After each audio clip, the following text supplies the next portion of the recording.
Broadcasting network for everyone. Check us out at sportsbroadcastsolutions.com and become part of the digital sporting world. Missing your child's sporting event just plain stinks.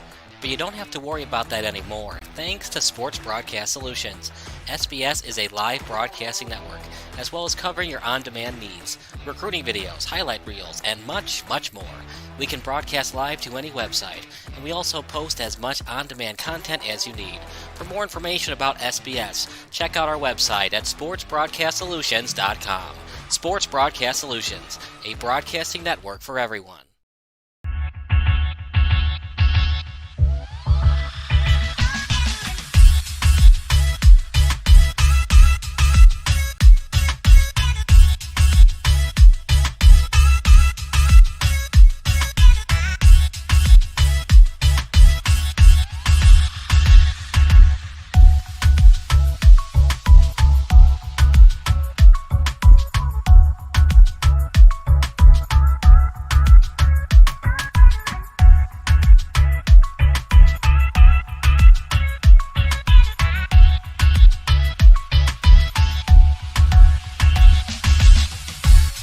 First and foremost, I would describe the typical Northside student as teenagers. Whether they're at Northside or any other place, teenagers are teenagers. Northside students specifically, I would say that you have everything from your students who are really into athletics to students who are quirky and into dance or into special clubs. So there's a wide variety of interests. Again, going back to that diversity, there are so many different types of students, but I think one of the great things about Northside students is you'll see that mix, that kind of cross-collaboration of interests, whether it's academics, so your math student might also be the dance student who speaks 2 different languages or 3 different languages. So there's this wonderful, wonderful range with our students.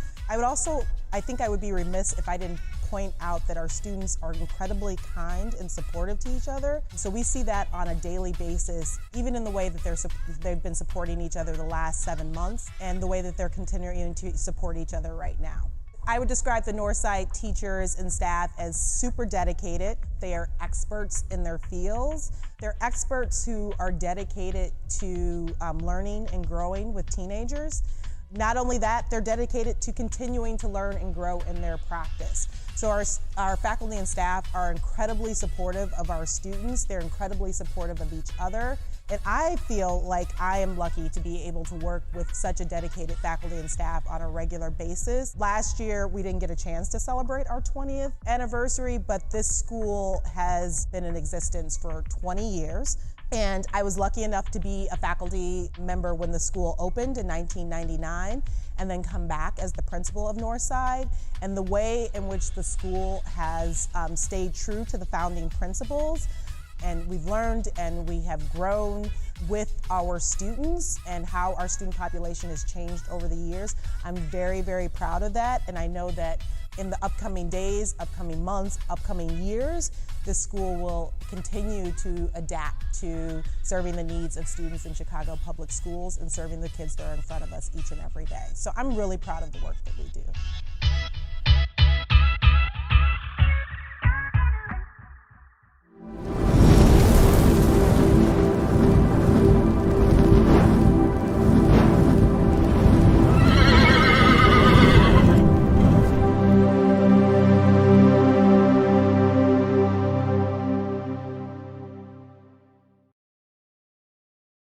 It's October 26th, 1991, Game 6 of the 91 World Series at the Metronome in Minneapolis, Minnesota. It's an unlikely matchup between the Atlanta Braves and the Minnesota Twins. The Twins won the World Series just 4 years ago, but like the Braves, they weren't supposed to be here. Kirby Puckett is at the plate, and you might know what happens next on this 2-1 pitch. And for that, I'll give you a virtual high five due to your ability to use the internet. But for those of you who don't want to cheat via Wikipedia or baseballreference.com, let's get in that DeLorean and crank it to 88 miles per hour. It's time to travel back in time, or as SB Nation would say, let's rewind.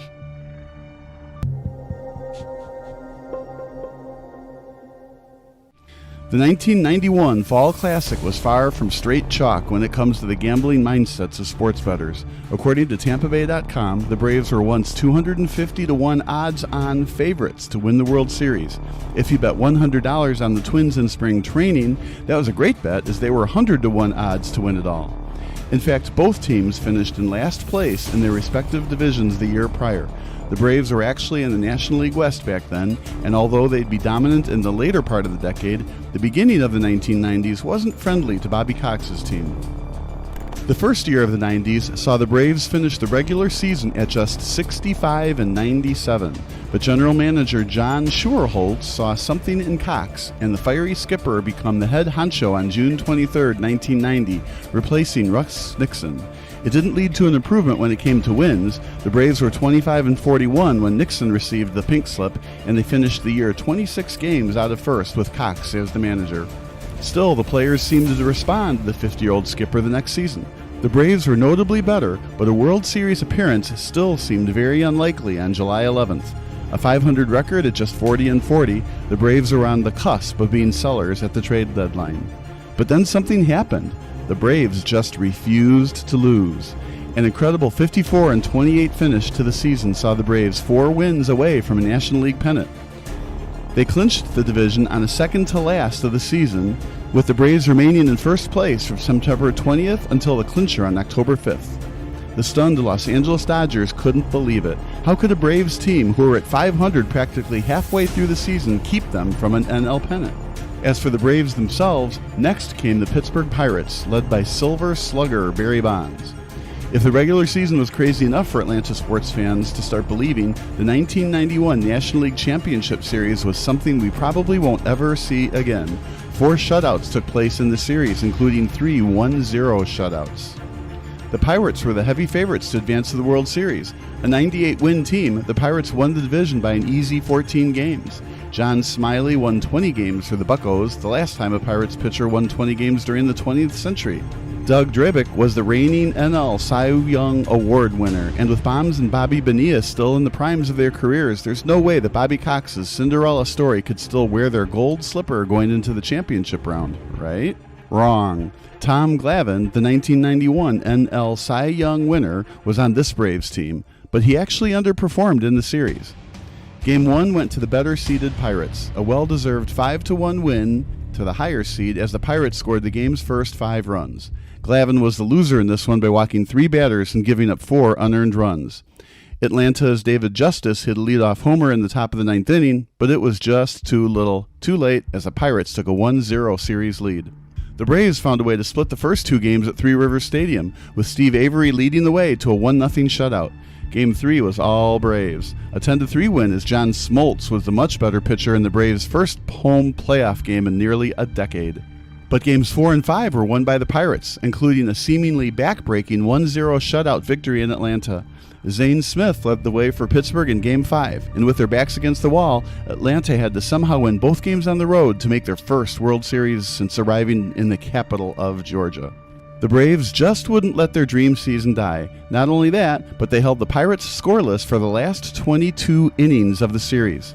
From the top of the 6th in Game 5 until the final out in Game 7, the Pittsburgh Pirates couldn't muster a single run.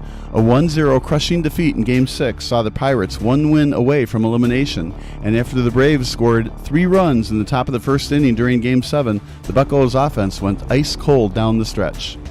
Steve Avery stole the show. He didn't give up a single run in his 2 starts. 16 2/3 innings pitched for the young stud on the mound, and he of course won NLCS MVP. But the Braves weren't the only weird newcomer to the postseason party. Just 4 years earlier, the Minnesota Twins were World Series champions. Gone were the days of Harmon Killebrew and Rod Carew, but these new Twinkies were still fan favorites. Kirby Puckett, a former junior college player, led the charge in center field. But interestingly enough, not a single player on the Twins had 100 runs batted in during the 91 regular season. The Twins weren't a team known for power. Puckett only drilled 15 homers in 1991, a huge contrast to the 1987 squad when he hit 28 homers. The 1991 Twins were scrappy, annoying, and hard to beat. Designated hitter Chili Davis was the only Twin with over 25 home runs, and the lone 20-game winner on the pitching staff wasn't future Hall of Famer Jack Morris. That distinction went to Scott Erickson. Still, the Twins cruised to an AL West Division title by commanding 8 games. And after dismantling the Toronto Blue Jays in just 5 games during the ALCS, it looked like the Twins had the upper hand for the 1991 World Series crown. After all, the Braves barely squeezed into the World Series, while the Twins looked like the far more superior team. But the World Series started anyway, with Cox proving to the rest of the world that he would become one of the game's all-time great managers. Down in an early 0-2 hole, the Braves looked like a completely different ball club when they flew back to Atlanta. 3 straight victories at the old Fulton County Stadium, including a 14-5 convincing victory over the seemingly unbeatable Twins, put the Twins in major trouble. Just like that, Tom Kelly's squad looked all but done. The problem was, they weren't. Plus, they still got to go back home for Games 6 and 7, assuming they could force a Game 7. The 1991 World Series became one of the all-time greats, and Game 6 was no exception to the rule. The Twins struck first with 2 ball players crossing home plate in the bottom of the first inning. The Braves seemed to have the momentum back after Terry Pendleton hit a 2-run bomb in the top of the 5th. Determined to play Game 7 at the old Hubert H. Humphrey Metrodome, the Twins got the lead back in the bottom of the frame. And after battling to a leadoff walk, Don Gladden stole second base. A couple of flyouts later, including the sacrifice fly by Puckett, gave the Twins the lead back. But don't count these Braves out. Up by a run in the top of the 7th, Kelly allowed starting pitcher Scott Erickson to run back out there. But after a leadoff single to Mark Lemke, Kelly had no choice but turned to Mark Guthrie. Guthrie started off okay with a strikeout to Jeff Blauser, but then location and accuracy came to bite him in the butt. A walk to Lonnie Smith, including a can't-have-it wild pitch, put Kelly in a tough spot.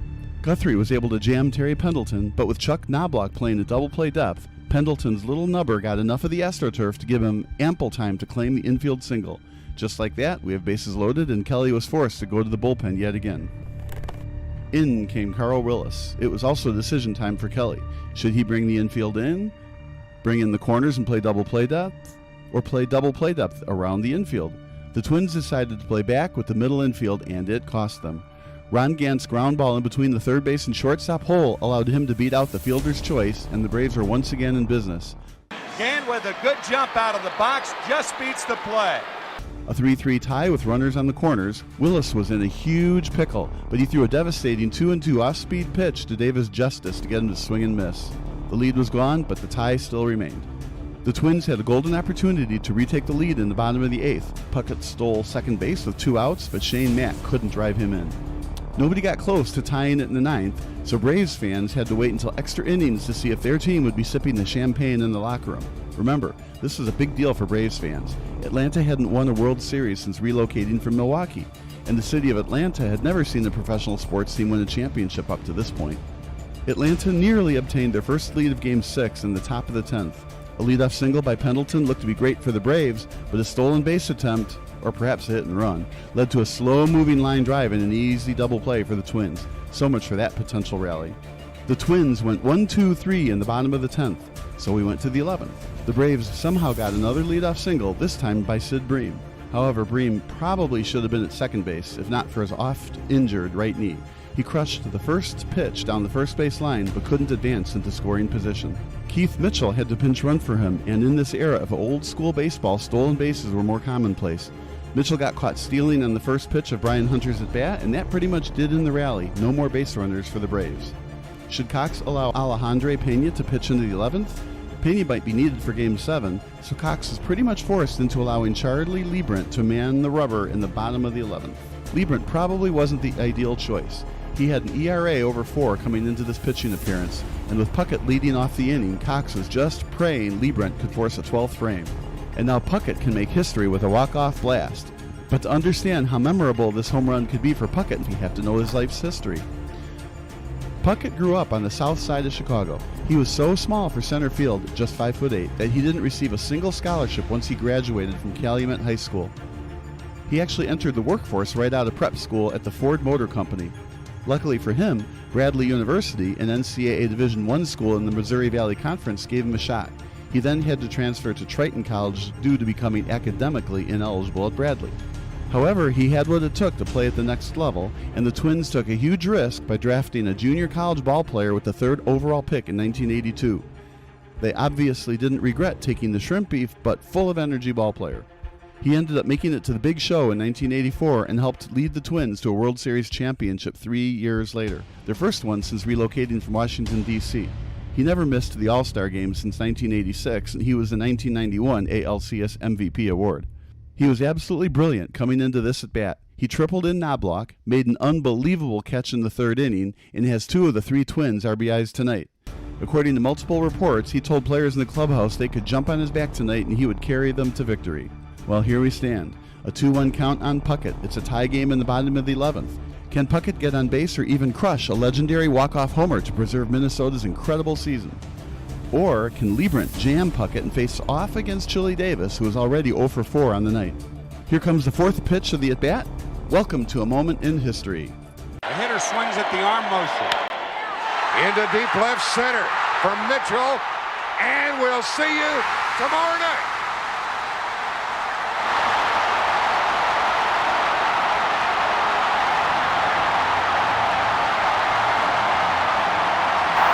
The Twins went on to win a memorable Game 7 by a final score of 1-0. Jack Morris pitched an unbelievable 10-inning shutout.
That makes Northside really special are the people.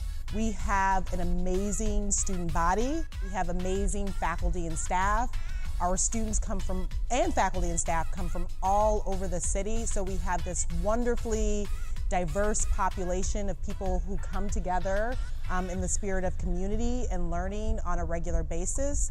I would also say the opportunities that our students have and our faculty and staff have also make Northside special. So being able to learn and engage with and work with people from all over the city, whether those are adults or teenagers, each and every day, and having those diverse experiences come into the same space, whether that's diversity in terms of race or ethnicity or neighborhood or cultural experiences, all of that coming together in this one space, I think, is what makes Northside very special. First and foremost, I would describe the typical Northside student as teenagers. Whether they're at Northside or any other place, teenagers are teenagers. Northside students specifically, I would say that you have everything from your students who are really into athletics to students who are quirky and into dance or into special clubs. So there's a wide variety of interests. Again, going back to that diversity, there are so many different types of students, but I think one of the great things about Northside students is you'll see that mix, that kind of cross-collaboration of interests, whether it's academics, so your math student might also be the dance student who speaks 2 different languages or 3 different languages. So there's this wonderful, wonderful range with our students. I think I would be remiss if I didn't point out that our students are incredibly kind and supportive to each other. So we see that on a daily basis, even in the way that they've been supporting each other the last 7 months and the way that they're continuing to support each other right now. I would describe the Northside teachers and staff as super dedicated. They are experts in their fields. They're experts who are dedicated to learning and growing with teenagers. Not only that, they're dedicated to continuing to learn and grow in their practice. So our faculty and staff are incredibly supportive of our students. They're incredibly supportive of each other.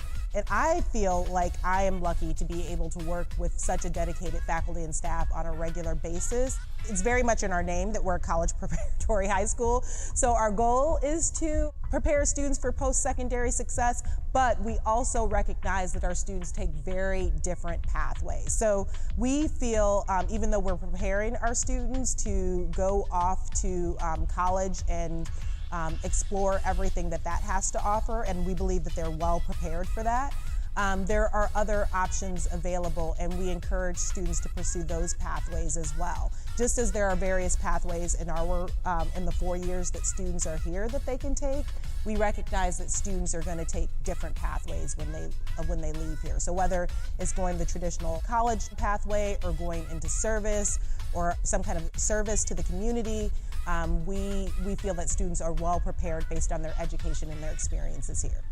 Last year, we didn't get a chance to celebrate our 20th anniversary, but this school has been in existence for 20 years. And I was lucky enough to be a faculty member when the school opened in 1999, and then come back as the principal of Northside.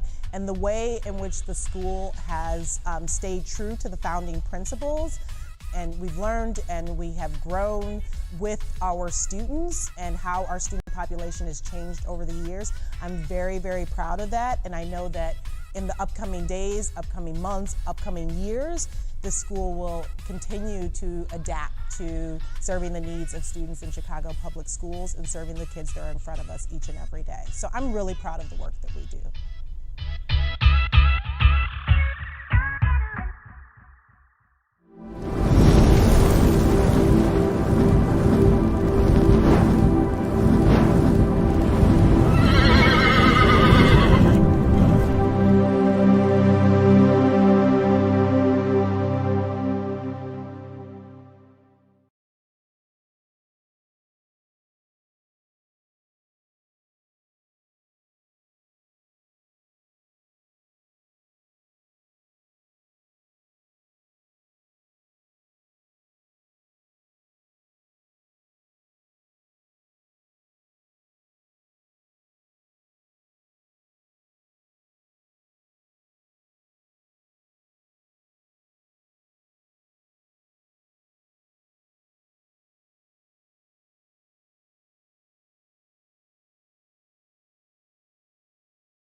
It's October 1st, 2007. Game 163 is taking place between the Colorado Rockies and the San Diego Padres.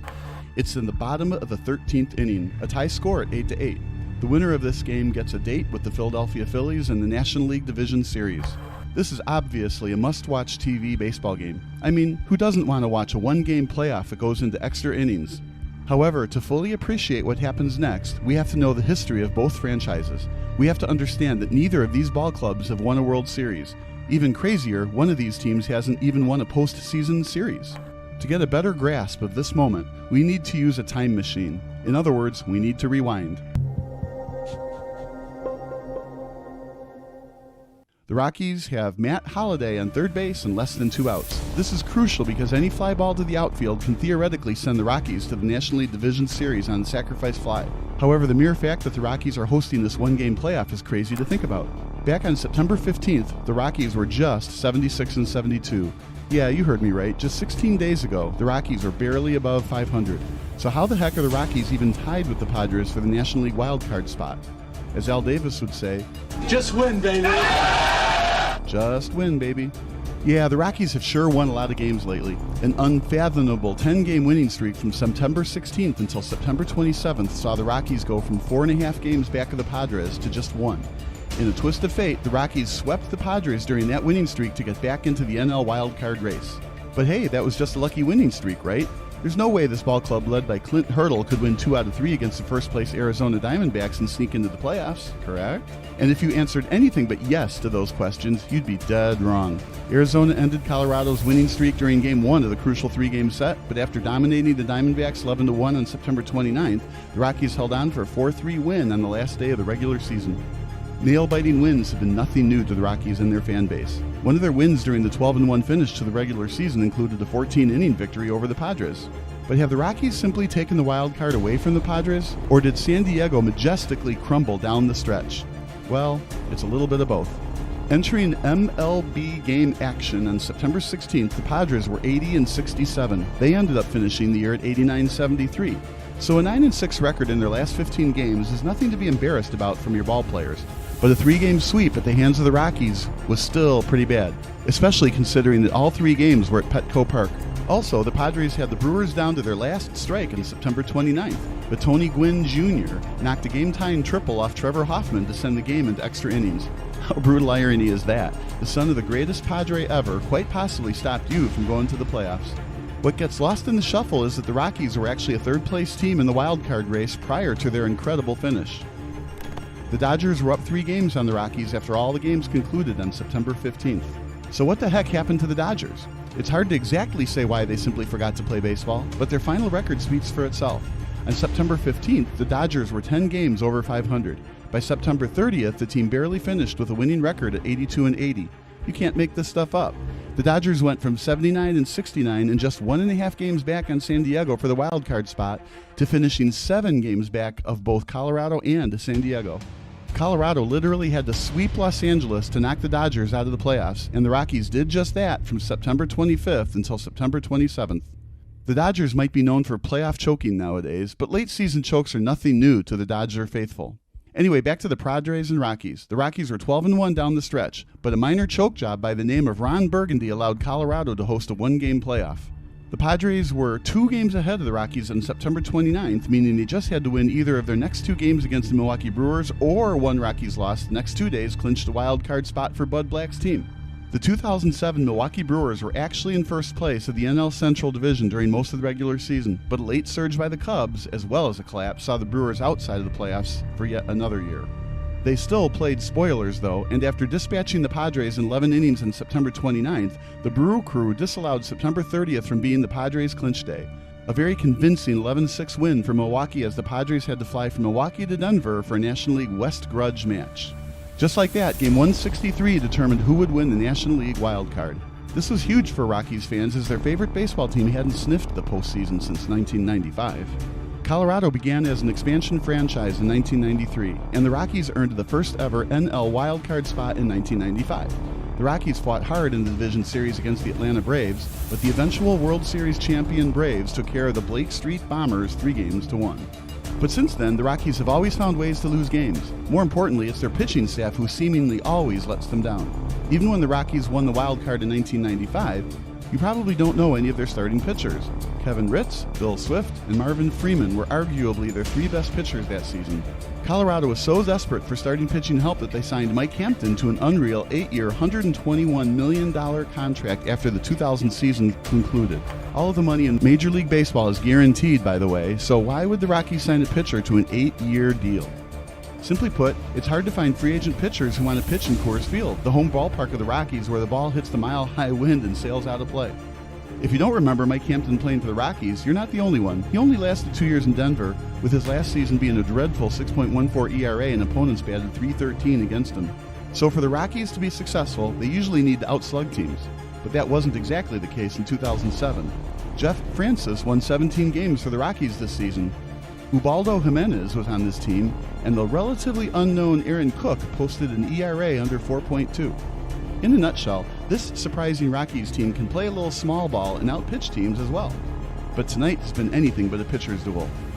In a typical Coors Field shootout, the Rockies blew an early 3-0 lead. The San Diego Padres swiftly answered with 5 runs in the top of the third, and it looked like the Padres finally hit their stride in this do-or-die playoff game. And while the Rockies are unknown for playoff success, the history of the San Diego Fathers isn't a happy story either. The Padres have been to the World Series twice, but they've only been to the postseason a grand total of 5 times coming into tonight. Since joining Major League Baseball in 1969, the Padres have mostly been an afterthought in the National League West.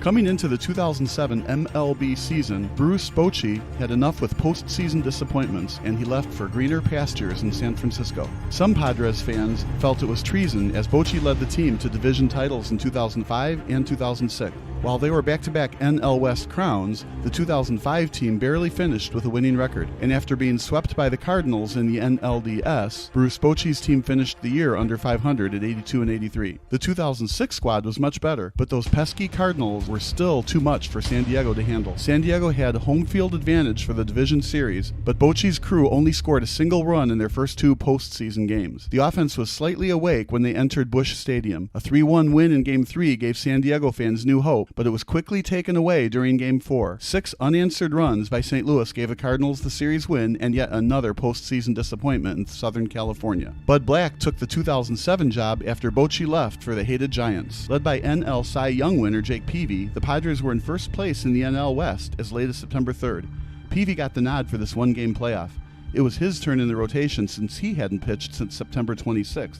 But for whatever reason, the best pitcher in the National League was anything but clutch tonight. 3 straight Rockies got on base to start off the bottom of the first, and after Yorvit Torrealba cranked a bomb to left field, the Rockies led 3-0 after 2 innings of baseball. Starting pitcher Josh Fogg was sent out in the top of the third to preserve the lead, but he simply wasn't up for the task. Peavy helped out his own cause with a leadoff single. Brian Giles found his way to first base with a walk, and after Scott Hairston hit a single to load the bases, Adrian Gonzalez emptied them with a game-changing grand slam. Fogg still couldn't settle down after the grand salami. Khalil Green and Josh Bard both got on base via the hit, forcing Fogg to intentionally walk Jeff Blum to load the bases. Brady Clark then made a solid contact with a ground ball to shortstop, and his speed forced the Rockies to just get the force out at second base. Just like that, it's now a 5-3 lead for Peavy and the Padres. Matsui didn't get anything on this throw. Blum was all over him. He was a little off balance after he came across the bag to make the throw. But Peavy just couldn't keep the ball out of the ballpark. The Rockies cut the deficit down to 1 after Todd Helton belted the baseball to right center field and gave his home fans a lucky souvenir. An amazing game so far. It's not even the top of the 4th yet, and we've already seen 3 home runs, including a grand slam. Fogg was able to get a 1-2-3 inning in the 4th inning, but Hurdle wasn't pleased with his pitcher. He gave up 10 fly balls on a night when the wind was clearly blowing out, so he decided to go to his bullpen early. Peavy wasn't much better than Fogg tonight as the Rockies tied up the score in the bottom of the 5th. An early holiday for Rockies fans as Matt Holliday singled in Tulowitzki for a 5-5 tie. Black was still confident in his young fireballer though, so he sent Peavy on the bump for the 6th inning. It was the same old story for Peavy as the Rockies retook the lead. Everybody was seemingly able to hit him tonight. Seth Smith hit the very rare pinch hit triple with 1 out. It was timely hitting all night for Colorado as Kaz Matsui got underneath the ball and delivered a sacrifice fly to center field. Another lead for the Rockies, and this time around the relief pitchers were up for the task. After relieving Fogg, the Rockies bullpen held the Padres scoreless until the top of the 8th. The Padres were able to muster just 2 hits from the 5th inning going into the 8th. Taylor Buchholz led the Rockies bullpen by going 1 2/3 innings, allowing just 1 hit and threw 12 strikes on 13 pitches. But Brian Fuentes just couldn't hold the lead. After relieving Troy Hawkins with 6 outs to go, Fuentes was a tad bit wild and inaccurate. Blum got the much-needed leadoff single, and although Fuentes got the next 2 batters out, Torrealba couldn't quite handle this 1-2 slider from Fuentes, allowing Blum to reach second base on the drop third strike wild pitch. On the 3rd pitch of the subsequent at-bat, Giles potentially saved his team's season with a game-tying double to left field.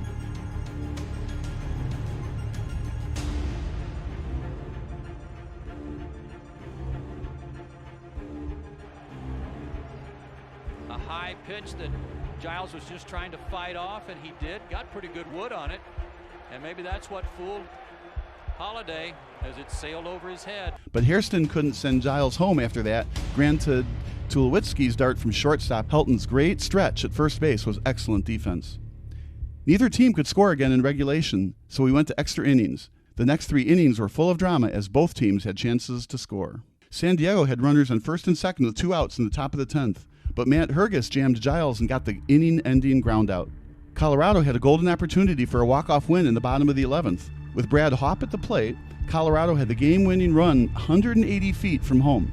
But Joe Thatcher fooled Hopp on an 88-mile-per-hour fastball to end the threat. The Padres had their own runner in scoring position with less than 2 outs in the top of the 12th, but Brian Myro struck out, and Michael Barrett grounded out to keep the score at 6-6. The Rockies went 1-2-3 in the 12th game as the game entered inning number 13. And this was quite possibly the greatest extra inning in professional baseball history. 5 total runs would eventually be scored in this inning. With everything on the line, the offenses for both teams woke up in a huge way. San Diego struck first in the top half. Giles quite possibly had the game of his life by reaching base yet again. This time it was via the leadoff walk. Hairston, who was looking to make up for his anti-RBI single in the 8th inning, came up big with a giant 2-run homer to give the Padres the lead back, their first one since it was 5-4. Julio then gave up a single to Chase Headley, so Clint Hurdle had to call on Ramon Ortiz to limit the damage. Ortiz kept the score at 8-6 with 2 flyouts and a strikeout, but the Padres were now just 3 outs away from their 3rd straight trip to the NLDS. In came Trevor Hoffman for the save. It's hard to believe that Black never used Hoffman prior to the 13th inning, but credit Black for thinking his team would have the lead in extra innings. A future Hall of Famer, Hoffman was on the last Padres World Series team back in 1998. He finished in 2nd place for Cy Young voting on 2 different occasions. His last 2nd place Cy Young finish was just last season, where he saved 46 games for the division-winning Padres. He's been very good in 2007, although his ERA has climbed a bit since last year. Still, he entered tonight with an ERA well under 3 and a 2-run cushion. Even though the Padres are on the road in a very tough environment, there's no way that Hoffman could blow this. And yet the average baseball fan was wrong again. Everything that could go right has gone right for the Rockies since the middle of September. So with that logic in mind, the hitting sticks were available to everyone in the bottom of the 13th. Back-to-back doubles by Mitsui and Tulowitzki put the tying run on second base with nobody out. And if you could believe it, another triple by the Rockies, this time by MVP runner-up Matt Holliday, put the Rockies in a great spot. For a team who was seemingly going to be fishing just 2 weeks ago, the Rockies are 90 feet away from heading to Philadelphia for the division series. With less than 2 outs, Black told Hoffman to intentionally walk Rockies legend Todd Helton. Not a bad decision, obviously, since Jamie Carroll was due up next and not Garrett Atkins. Even though Hoffman is facing the middle of the order, manager Clint Hurdle decided to have Carroll pinch run for Atkins in the bottom of the 7th. There was 1 out with Atkins at second base. While the Rockies were up by 1 at the time and needed some insurance runs, deciding to pinch run for your 5-hole hitter is always risky. The Rockies, of course, didn't score that inning and now needed the little-known Carroll to drive the ball into the outfield for a walk-off win. Carroll wasn't exactly a threat at the plate. In fact, he was a borderline disaster when it came to offense. After batting .300 during the 2006 regular season, he was a major disappointment this season by hitting just .222 in 107 games coming into tonight. But tonight was a different story. His 2-out single preserved the 11th inning rally before Hopp inevitably went down on strikes. So as of now, Hurdle's decision to put Carroll in the lineup as a substitute is starting to look okay. And with nobody out, all Carroll needs is a fly ball. But is Holliday the right guy to score the winning run on a potential sacrifice fly? Haha, absolutely not. He only stole 11 bases during the year and was caught on 4 of those attempts. However, his base running IQ was off the charts during his prime, as he stole 28 bases on 30 attempts in 2008. Well, here we go. It's the first pitch of the at-bat. Can Hoffman jam the non-explosive Carroll into a ground ball with the infield now in? Will Holliday run on contact? If the ball is hit into the outfield, can the Padres outfielders throw out Holliday and keep their team alive?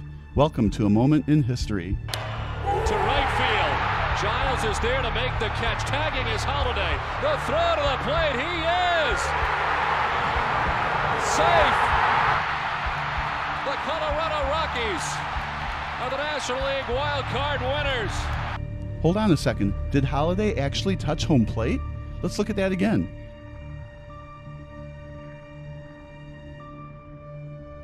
I'll be darned. I don't think he touched the plate.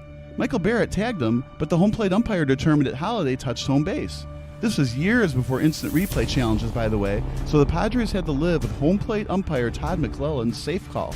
Murphy's Law to the fullest. Whatever can go right for the Rockies has gone right. Rocktober began in the grandest of ways as Holliday's walk-off sacrifice fly run paved the way to 7 straight victories and an eventual trip to the World Series. Since then, the Padres have only been to the playoffs once. The Rockies have played in 2 more wild-card games since 2007, which concludes an extra-inning win over the Cubs at Wrigley Field. And the Rockies have won 14 of their last 15 games to get to the postseason. Little extra effort to get it done tonight.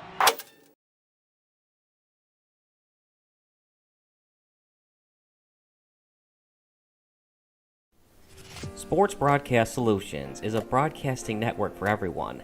At SBS, we offer a professional broadcasting experience for the non-professional athlete. Just like the pros, we offer everything for you. Play-by-play commentary. A no-hitter at Kane County Stadium. 15 strikeouts, 1 walk, 1 error, and that's it. Color commentary, highlight reels, recruiting videos, and much, much more. Unlike our competitors, we zoom in on the action and always have a live scoreboard with a live time code. If you're ready to have your next sporting event feel like CBS Sports, then make sure to call Sports Broadcast Solutions today. Our phone number is 330-957-7653, or you can go online to sportsbroadcastsolutions.com. SBS, a broadcasting network for everyone.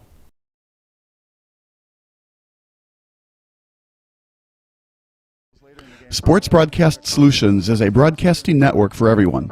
Let SBS broadcast your sporting event. We have experience and can generate excitement and permanent digital memories for your team. Tonight, that time, finally a goal for the Stampede! We have professional videographers using high-definition modern-day cameras, color analysts, and play-by-play announcers with state-of-the-art, classy graphical scoreboards to keep you updated. Plus, we have commercials to advertise your team, club, or sponsor, and us. Plus, we do pregame and postgame interviews. Hi, everybody, and welcome to the postgame show brought to you by Marion Central Catholic. My name's Kyle Smith, but my name doesn't matter. These young ladies matter. It's senior night as the Hurricanes win a battle down the stretch, 48-46. Hi, I'm Carrie Kramer. I swim 50 breast, 50 free, and 100 back. Whatever your sports broadcast needs, we are at sportsbroadcastsolutions.com. Check us out and become part of the digital sporting world.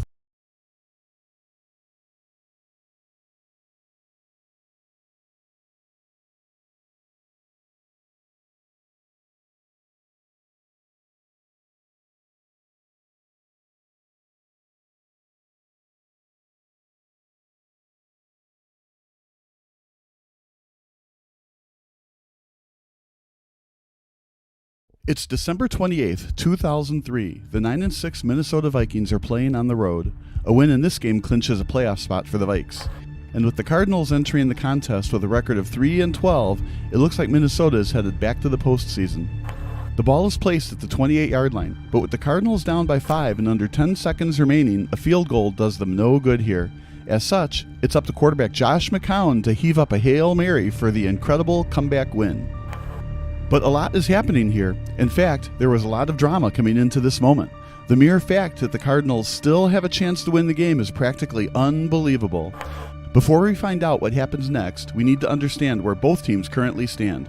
Nothing is ever simple in football, especially when it comes to a Hail Mary attempt. Win or lose, it's coming down to the last play for both teams. And for that, we need to rewind.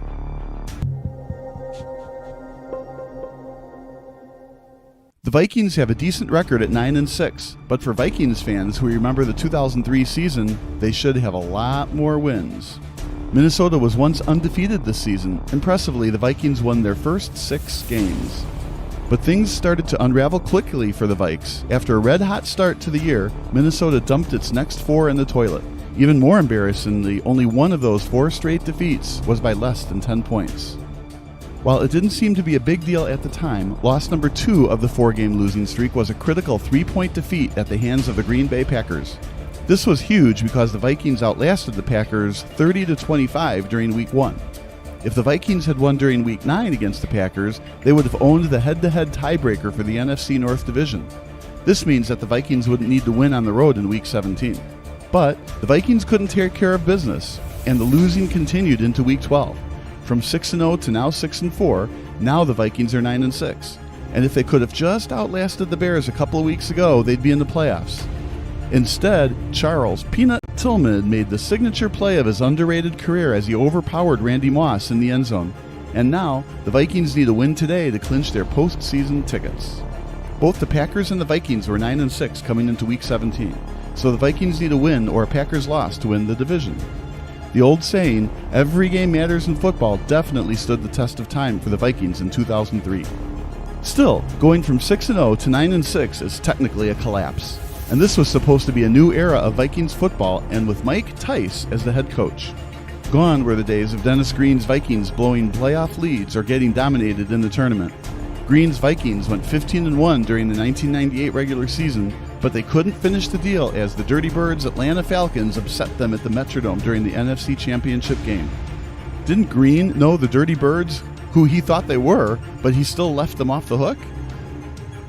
But they are who we thought they were, and we let them off the hook. A primarily running team led by Jamal Anderson, the Falcons took advantage of a late missed field goal by Gary Anderson and then won in overtime. A crushing blow for the Vikings in 1998, but they were still good enough to get another bite at the Lombardi Trophy apple in 1999. The Vikings offense was still as dominant as ever in 1999. While the greatest show on turf, St. Louis Rams, were the only team in the NFL with over 6,400 total yards. The Vikings still finished in top 5 in total yards at just under 5,800. However, turnovers were problematic for Minnesota in 1999. They turned the ball almost 19% of the time when they drove down the field.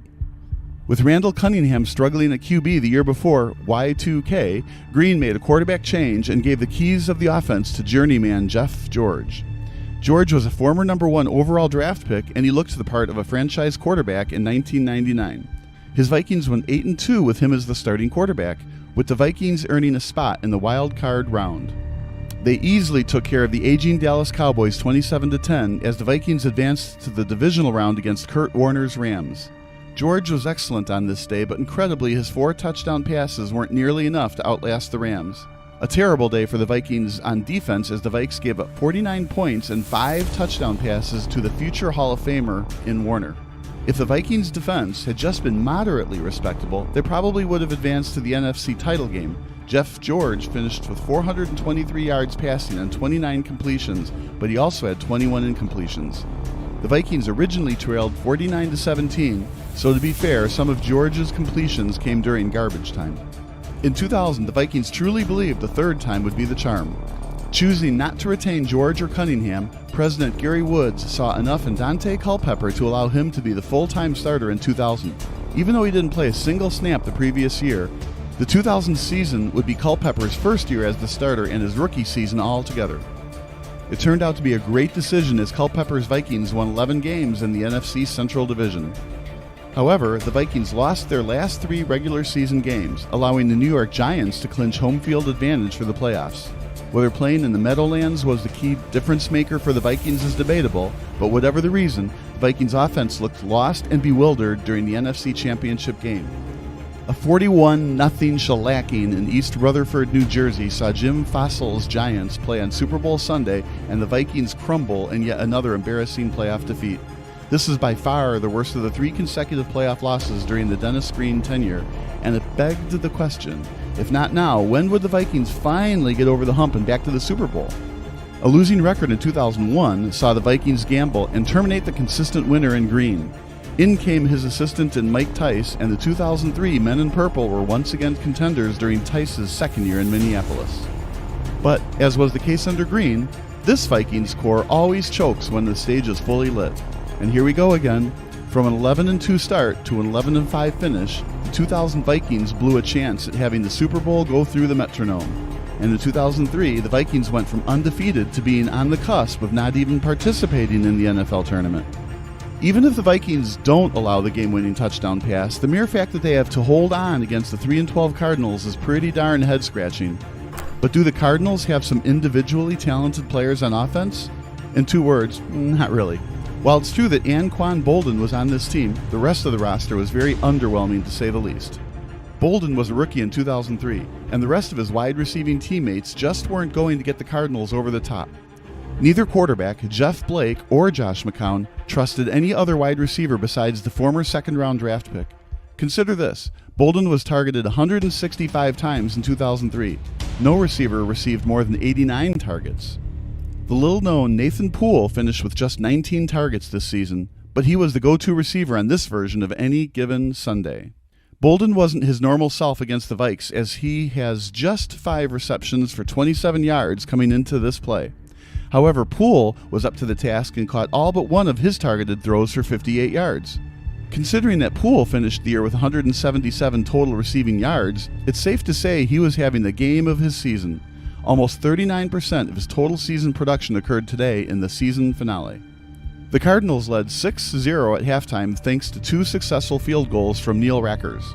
But the Vikings scored 2 touchdowns in the second half, and now the Vikes lead 17-6 with under 7 minutes to go thanks to Aaron Elling's field goal. Can the Cardinals, led by McCown, score twice in 6 minutes and 48 seconds? Insert McCown.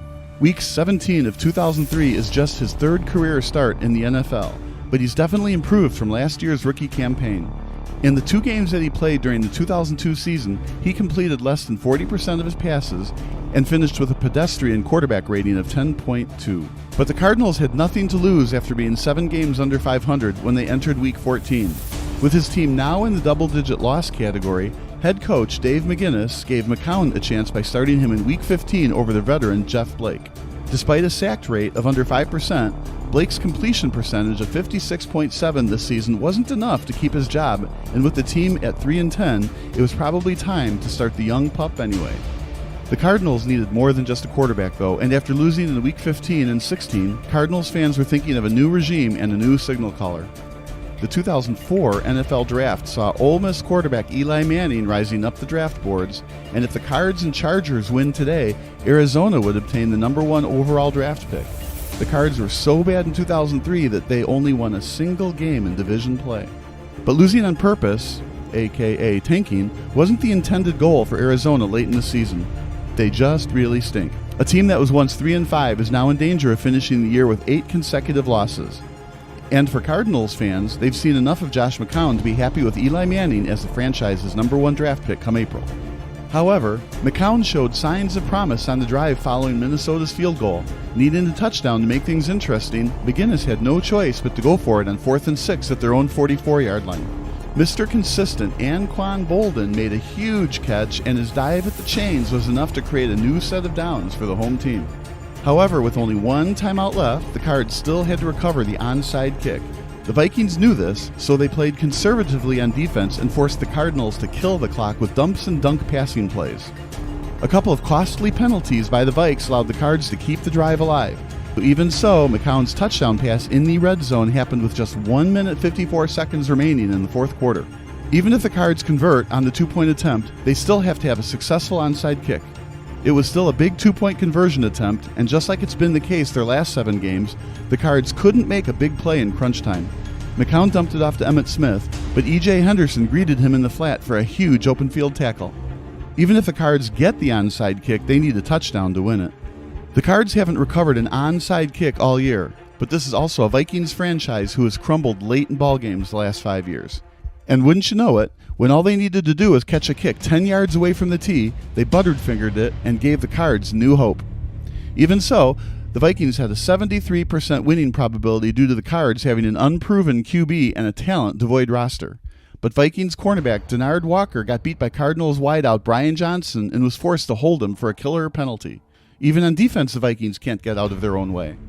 Remember, though, the Cardinals need 6 points to win. A field goal does them no good here, so the Vikings can still play a little conservative as long as the Cards don't go out of bounds to stop the clock. McCown led his offenses close to the 9-yard line, but the Vikings' defense finally showed up with a big play. McCown took a sack at the worst time, forcing them to call his team's last timeout at the Vikings' 17-yard line. McGinnis is most likely getting fired on Black Monday for a lot of different reasons, but his clock management skills were also very poor. The Cards had to call a very dumb timeout early in the 4th quarter. As such, if McCown takes another sack, the Cards have to hustle to get the 4th down play in before the clock runs out. And wouldn't you know it, back-to-back sacks by the Vikings, this time by Lance Johnstone, forced the Cardinals into a 28-yard Hail Mary attempt. The Cards are lucky to have another chance as McCown got stripped, but Reggie Wells was Johnny on the spot with the fumble recovery. But McCown can't stop the clock, so after Johnstone sent him to the grass, the offense had to quickly get set and lined up.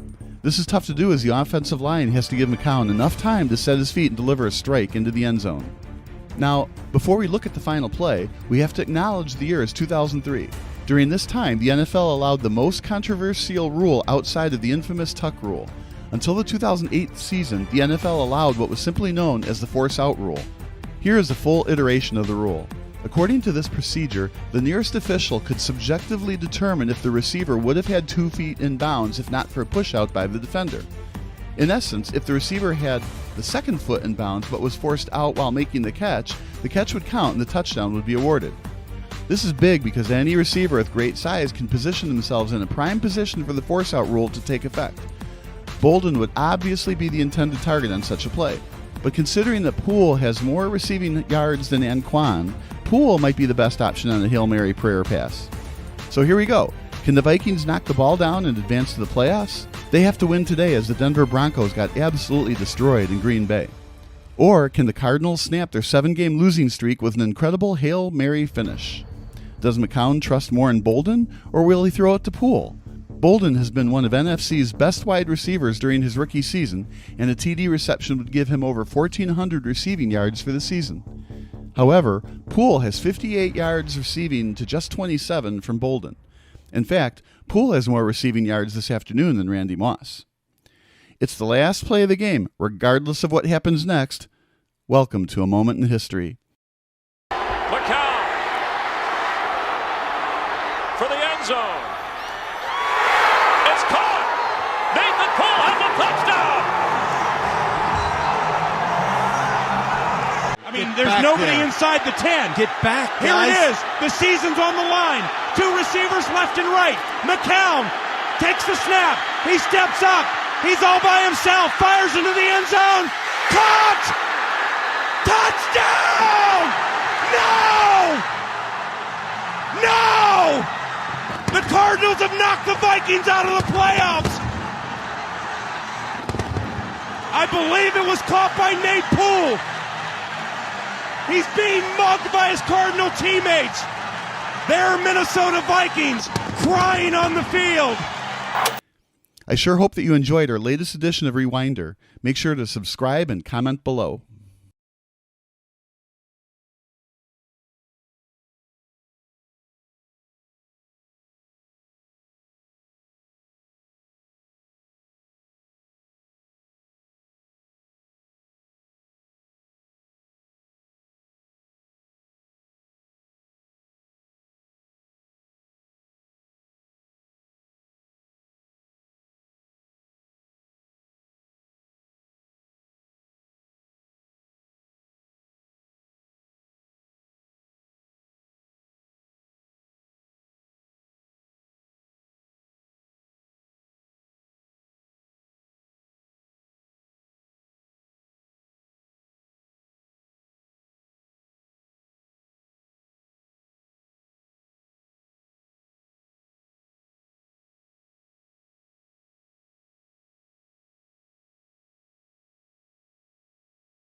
Sports Broadcast Solutions is a broadcasting network for everyone. Let SBS broadcast your sporting event. We have experience and can generate excitement and permanent digital memories for your team. Tonight. That time, finally a goal for the Stampede! We have professional videographers using high-definition modern-day cameras, color analysts, and play-by-play announcers with state-of-the-art, classy graphical scoreboards to keep you updated. Plus, we have commercials to advertise your team, club, or sponsor, and us. Plus, we do pregame and postgame interviews. Hi, everybody, and welcome to the postgame show brought to you by Marion Central Catholic. My name's Kyle Smith, but my name doesn't matter. These young ladies matter. It's senior night as the Hurricanes win a battle down the stretch, 48-46. Hi, I'm Carrie Kramer. I swim 50 breast, 50 free, and 100 back. Whatever your sports broadcast needs, we are at sportsbroadcastsolutions.com. Check us out and become part of the digital sporting world.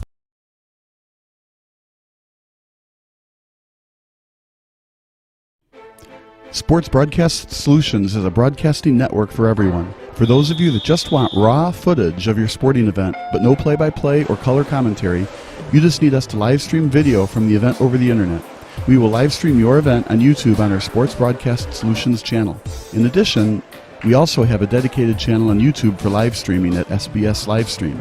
And if you need multiple channels, we can utilize Facebook Livestream and Instagram Live on our channel as well. Options include commercials from your sponsors, professional scoreboard graphics are still available, and of course, yes, pre- and post-game interviews are available as an option if you want. We've been working really hard this whole summer and stuff. Whatever your sports broadcast needs, we are at sportsbroadcastsolutions.com. Check us out and become part of the digital sporting world.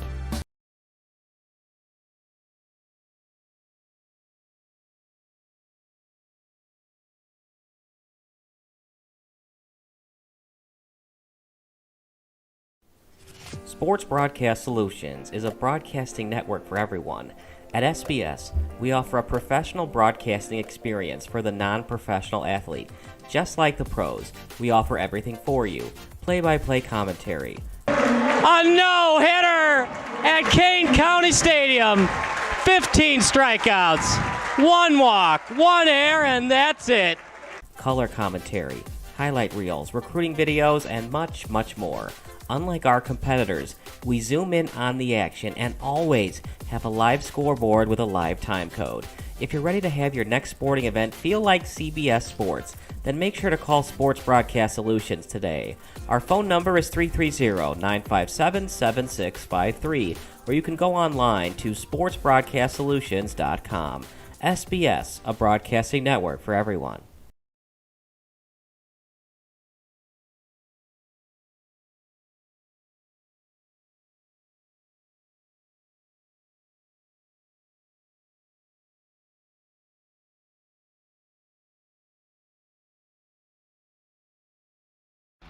Missing your child's sporting event just plain stinks.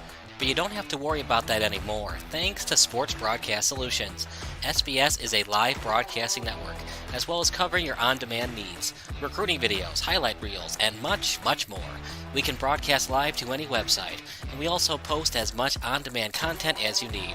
For more information about SBS, check out our website at sportsbroadcastsolutions.com. Sports Broadcast Solutions, a broadcasting network for everyone.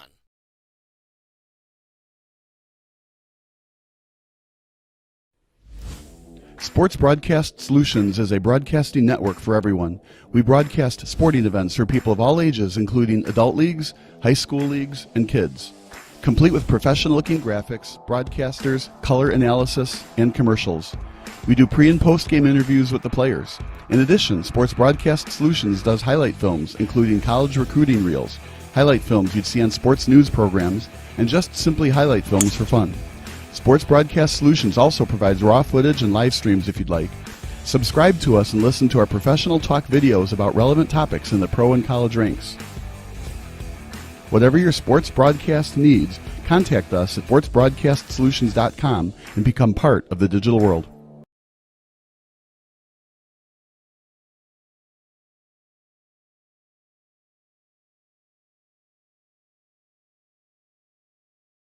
This is Sports Broadcast Solutions, a broadcasting network for everyone. Check us out at sportsbroadcastsolutions.com and become part of the digital sporting world.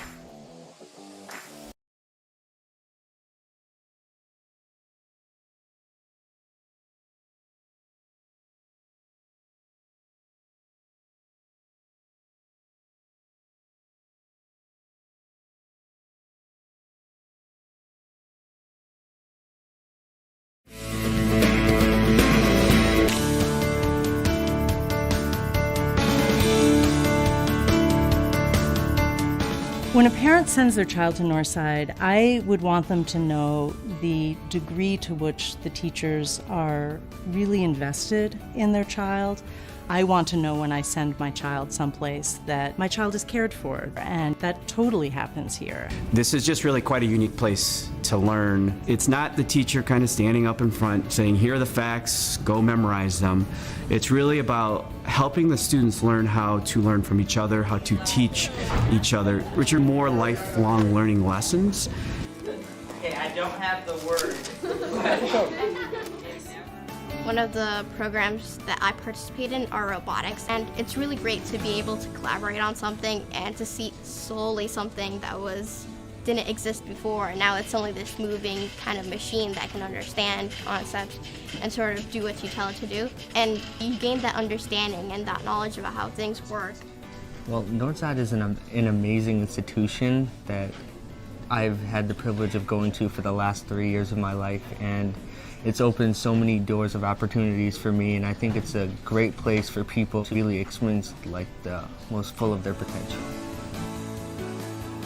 Something Northside, opened up was a program to Cambodia, and I didn't apply last year, and I was going to apply this year, but then I realized there was this other program with the same, group to Costa Rica and Panama. And I applied to that because I thought it would just be perfect. It's Spanish speaking, the environment, and traveling to a different country, which are things that I love. And I just heard back a few days ago and I got in. One of the best things about Latin is that a lot of people consider it a dead language, and the question I'm most often asked is, why are you studying a language that no one speaks anymore? But delving into subject matter that no one else really knows but is the basis of everything today, all of the laws and the civilization we have today, and even our language, which derives more than half from Latin. So it's just a really interesting subject matter that not many people know much about. I can say on a personal level, having graduated from Northside as a student back in 2005, that this environment gave me the skills and it gave me the ability to be successful at the next level, which for me was going to the University of Illinois. It's what inspired me to want to be a teacher because I had excellent teachers here. My honors U.S. history teacher has us sometimes take the desks and pretend they're properties, and we'll have battles, and we'll do like a whole Indian removal sketches. We'll act things out. It's really fun. It's difficult to talk about the accomplishments of Northside because I think that they are so many. And there's so many accolades that Northside has gotten over the years.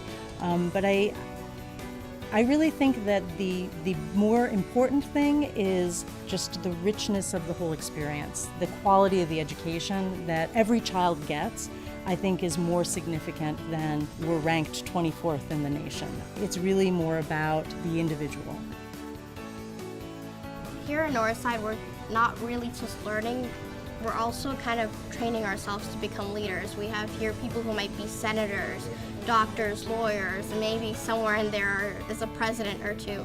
And I think it's important for parents to donate money or to help in any way they can, really, so that we have the chance to become something that's bigger than us now. And I think that's the greatest thing that they can do for us, is help us in our future. Thank you, Mom and Dad, for giving me the opportunity to come to Northside. Thank you, Mom and Dad, for sending me to Northside. Thank you for believing me and supporting me all the way here. Thanks, Mom. Thank you for believing that I could go to Northside. Thank you very much for sending me to Northside. Mom and Dad, thank you so much for sending me here, because I can't imagine spending my high school anywhere this great. Thanks, Mom and Dad, for sending me to Northside.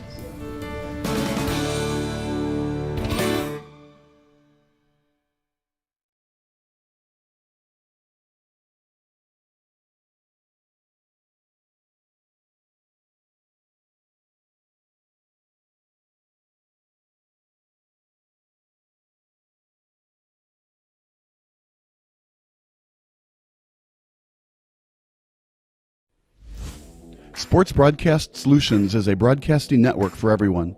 We broadcast sporting events for people of all ages, including adult leagues, high school leagues, and kids.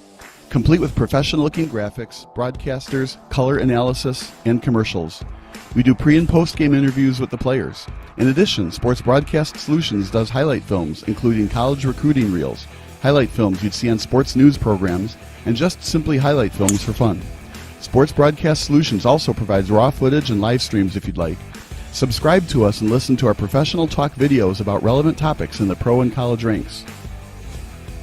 Whatever your sports broadcast needs, contact us at sportsbroadcastsolutions.com and become part of the digital world.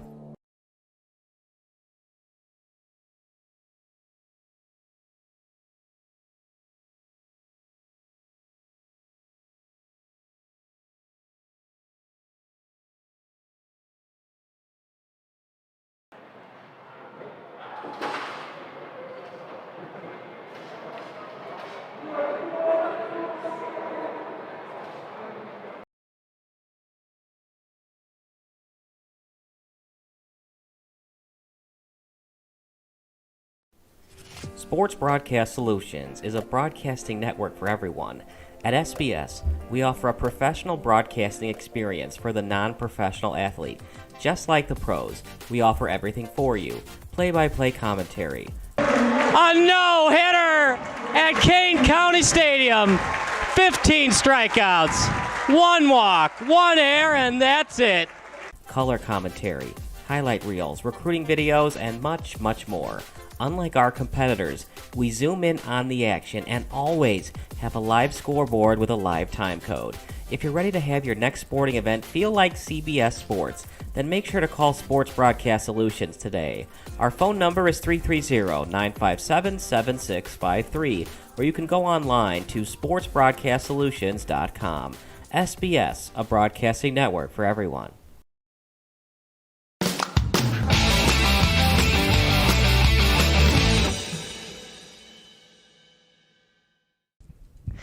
Hey guys, how's it going? I just wanted to try something new. I know we've done a lot of cool videos with should the White Sox trade for Mike Trout and what should the Bears do with Justin Fields in Week 1. And we like what Flemlo Raps does, but sometimes he doesn't do the athletes that I want to see. So I thought I would answer the question, what happened to David Garrard? And here goes. It's never easy to play the quarterback position at the NFL level. Couple that with being abnormally large for the position and dealing with Crohn's disease, and you have the very underrated career of David Garrard. What makes Garrard's college and NFL career so interesting is nothing came easy for him. He seemed to be a tight end who was actually playing QB. Remember, he was around 240 pounds when he stepped on East Carolina University's campus, but as we later found out, there simply wasn't anything that Garrard couldn't do. The only issue was his ball placement and accuracy, but I'm getting ahead of myself. When looking at the career of Garrard, you always think of 2 words, never quit. Garrard wasn't the fastest, and he certainly looked too big to play QB. The former Jaguars quarterback sometimes reminded me of Jared Lorenzen, but when the Jacksonville Jaguars needed a big play, Garrard would give you that Cinderella moment, coming out of nowhere and then getting the job done. And although his career probably wasn't as good as Mark Brunell's, he still is one of the all-time greatest Jaguar players. The Jacksonville Jaguars YouTube account lists Garrard as number 23 all-time as a Jaguar player, and I disagree with that. He should be much higher on that list, especially since he didn't always have the most talent around him. But let's not delay any further. As Flemlo Raps would say, this is what happened to David Garrard. Garrard began playing football at around 8 years old. And to no surprise to many people watching this video, many of his coaches didn't see his future at quarterback. When Garrard attended Neal Middle School in Durham, North Carolina, his coaches instead put him at fullback. He was so big that he was basically the Mike Allstott of middle school football, as he pretty much carried the opposing defenders down the field. And according to Garrard, he didn't mind playing fullback. I was happy with the arrangement because I got the majority of the carries, said Garrard. I never even thought about playing quarterback. In fact, it was his preteen and early teenage year teammates who actually vouched for him to play quarterback. To test his ability to effectively play the position, his coaches would line up a handful of players 15 yards away from Garrard and tell him to zip the ball to them. After easily completing the passes, the coaches told him to put even more oomph on his throws, and according to Garrard's ego, he quote-unquote lit it up on his next several passes. And from that moment on, he was a future NFL quarterback. But Garrard playing the QB position still came with its set of drawbacks. Garrard entered the NFL when Donovan McNabb and Michael Vick were just getting their feet wet as a black quarterback in the NFL. And for people who weren't born in the early 2000s, it was very much a stereotype that coaches and GMs would stay away from drafting African American quarterbacks. In essence, drafting a black quarterback came with its controversies. Remember when Eagles fans booed at the Donovan McNabb draft selection? It's obviously dumb to point out a purely racism problem since Randall Cunningham, Dante Culpepper, Vic McNabb, and others all got their shot at QB, but black quarterbacks were still very much a small number in the NFL when Garrard was a rookie. But being an African-American quarterback was not the reason why teams didn't draft him. Rather, it was a variety of factors. First of all, being from a mid-major school certainly didn't help David Garrard's draft stock. Interestingly enough, Garrard actually played against Byron Leftwich during their college years. Their lone matchup was an amazing college football bowl game where Leftwich's Marshall team somehow came back down by 30 points and defeated Garrard's East Carolina squad 64-61 in double overtime. This memorable GMAC Bowl game was a preview of both quarterbacks playing together on the Jacksonville Jaguars, where Garrard would get the last laugh by taking away Leftwich's QB job. Garrard got the nickname the Beer Truck when he played at East Carolina University, and the name definitely suits him due to his enormous stature. He explains why he got that nickname. Coach Logan. Yeah. He said, you know what, you run down the field and people get out of the way like a beer truck that's out of control. And I ran with it. Secondly, while Garrard's East Carolina Pirates were very competitive during his time in Greenville, North Carolina, they still weren't a dominant squad.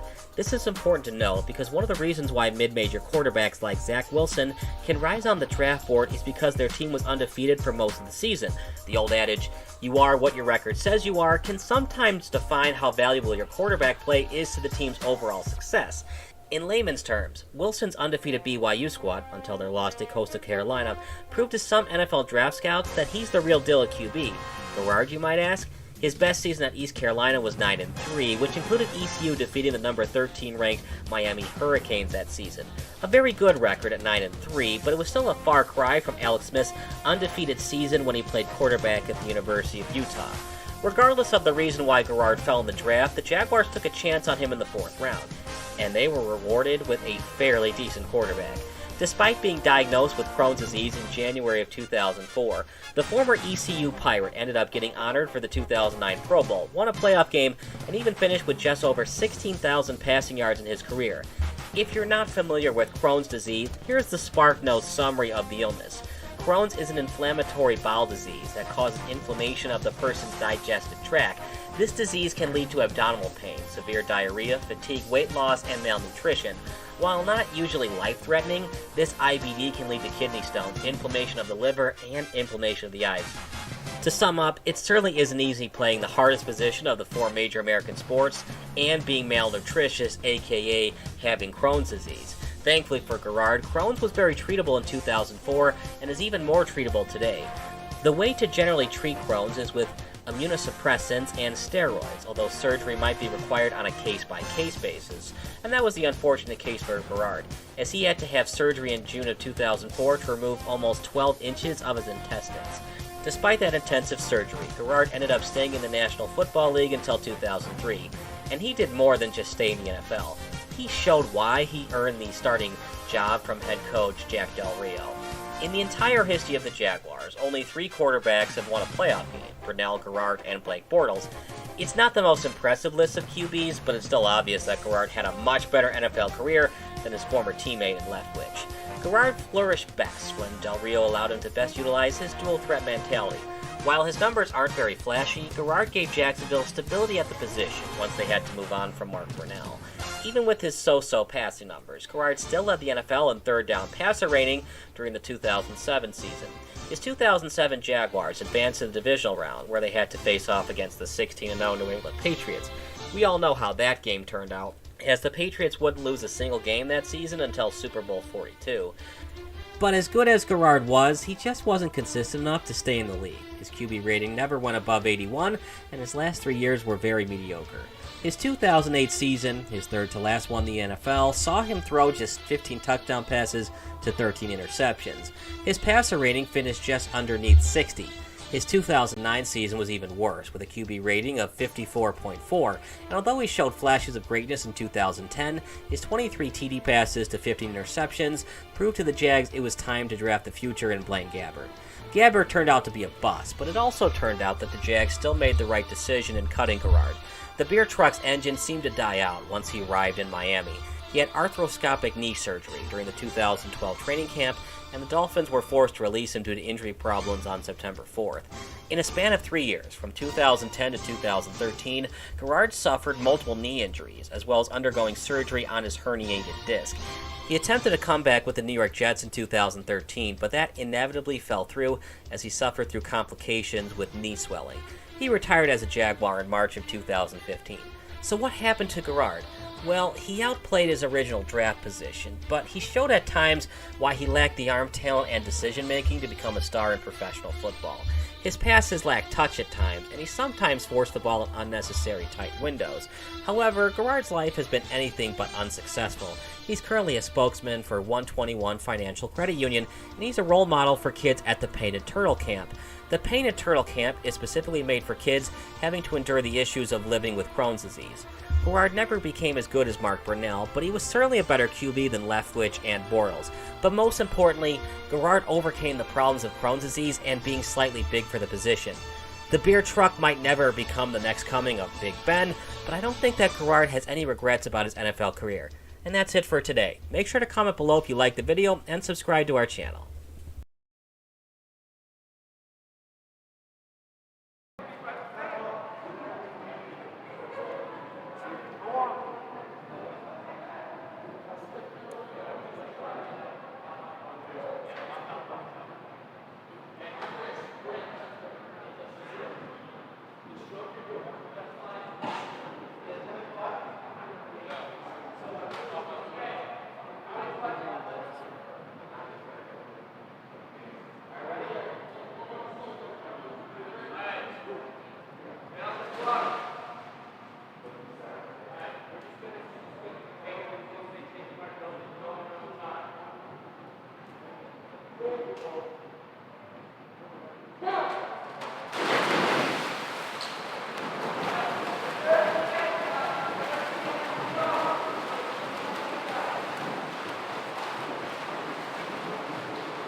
Missing your child's sporting event just plain stinks.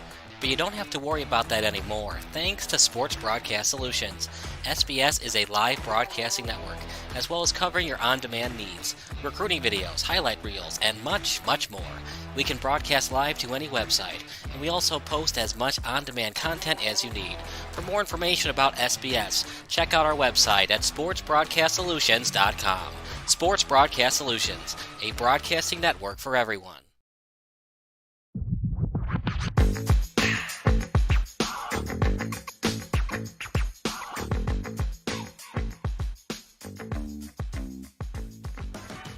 You probably know the underdog story of Kurt Warner.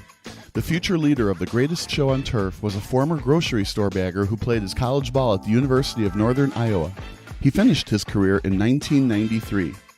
He went undrafted, and he had to continue his career by slinging the pigskin in the Arena Football League in NFL Europe. He was absolutely dominant in both leagues, leading him to catching the eye of the St. Louis Rams. The Rams signed the ageless rookie, where he spent the 1998 season as the team's third-string quarterback. What you might not know is that another team from a certain Illinois city liked Warner's play in Iowa and wanted him to try out for the franchise. Yes, that's correct. The gunslinger of the greatest show on turf could have easily been leading the offensive version of the Monsters of the Midway. According to the legendary Barstool Sports podcast Pardon My Take, Warner admits that the Chicago Bears called him up. So the Bears called me and said, hey, we want to bring you in for a workout. And I am like, anytime, any place, I am in, I'm coming. This was during his Arena Football League prime with the Iowa Barnstormers, so it was going to be a short flight from Cedar Rapids to Chicago. It was going to be a Friday workout at Hallis Hall in Lake Forest. However, the flaky Warner forgot about a very minor detail. His fiancée and current wife, Brenda, reminded the Bears management that he had some fairly important weekend plans. They were getting married that weekend. The Bears, of course, understood that he couldn't bail out on his wedding plans for just a workout, so Michael McCaskey in Chicago decided to schedule the workout the next week. However, Warner forgot about the Jamaica honeymoon that week, so he had to call the Bears back yet again to reschedule. Again, she gives me the look, and I'm like, now what? We're going on our honeymoon next week. Yes, we are going on our honeymoon next week. I had to call the Bears back a second time and tell them, okay, sorry, screwed up, but any other time, I promise you, I am in to work out. To play devil's advocate, it was irritating that Warner had to reschedule the workout on 2 different occasions. That being said, it wasn't as if he was blowing off the Bears. His excuses were very valid reasons. As fun as it is playing in the NFL, family comes first. What happened next can probably be attributed to the curse of the Chicago Bears quarterbacks. As if the football gods hate Chicago enough, an unknown bug took a bite out of Warner's right elbow. His elbow got swollen to the size of a grapefruit. To this day, Warner still doesn't know if it was a bug or a spider. The doctors say it was maybe a centipede or a spider. The night before we left, we were in Jamaica. The night before we left our honeymoon, I woke up the next morning and my throwing elbow was swollen about the size of a grapefruit. And, to this day, we still don't know what it was that bit me. They said maybe a centipede or a spider. They really don't know. Anyway, the Bears heard enough from the former NFL Europe star. This was Warner's 3rd excuse not to show up for a mandatory workout, and although his 3 excuses were all valid, the Bears felt confident in their current quarterback situation not to give Warner a 4th chance. The old saying goes, 3rd time's the charm, but for the Bears, the 4th time might have been the charm. According to the future Hall of Fame quarterback, the Bears hung up and never called him back. 2 weeks later, the Rams had a need for a 3rd-string quarterback and worked him out. He passed the workout with flying colors. In 1999, Trent Green tore his ACL during the preseason, and the little-known backup in Kurt Warner ended up leading the 1999 St. Louis Rams to a Super Bowl victory by winning Super Bowl MVP. Since his infamous bug bite, Warner played in 3 Super Bowls, winning one of them. He won 2 MVP awards. Also, according to us at Sports Broadcast Solutions, we consider him the best quarterback in both Rams and Cardinals franchise history. You can watch that video both above and in the comments section below. How did the 1998 and 1999 seasons go for the Bears? As you would expect, not so great. Moses Moreno was the Bears' 3rd-string quarterback in place of Warner for the 1998 season. The Bears had so many injuries in 1998 that Moreno actually started a game that season. If not for a villainous bug, Bears fans would have theoretically seen the 3rd-string Warner do his thing out on the gridiron.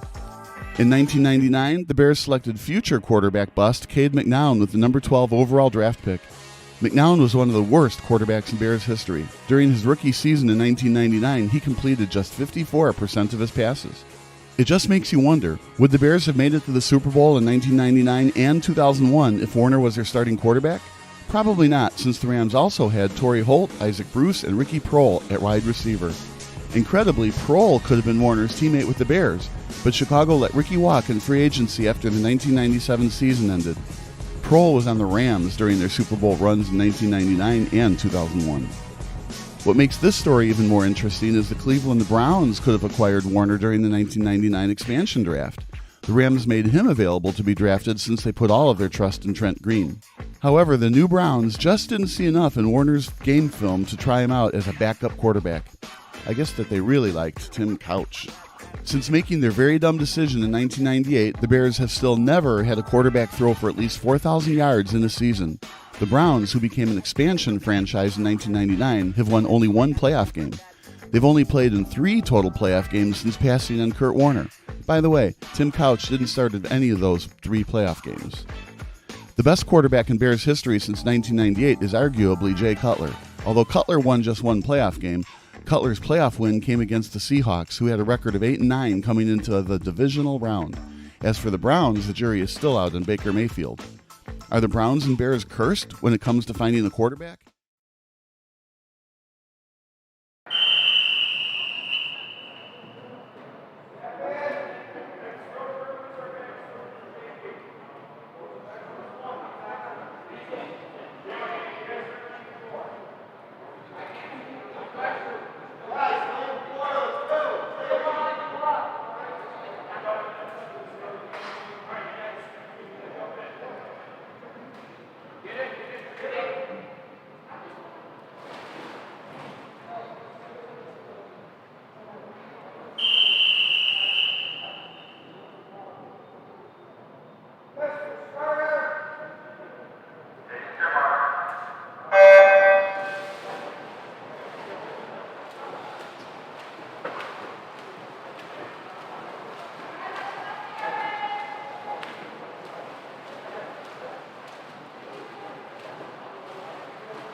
Next up, event number 4, Varsity, 200-yard freestyle.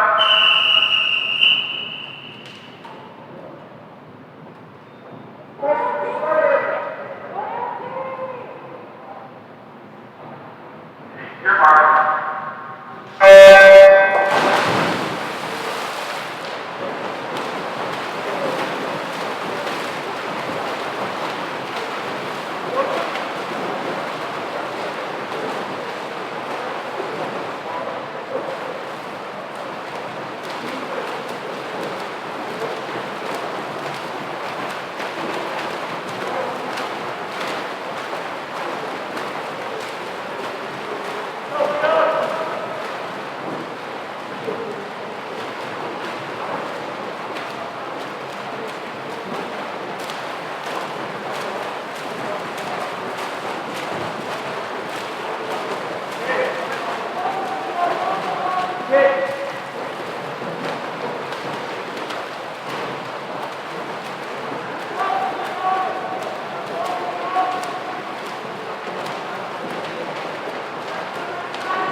your mark.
Next up, event number 8, the Varsity 50-yard freestyle.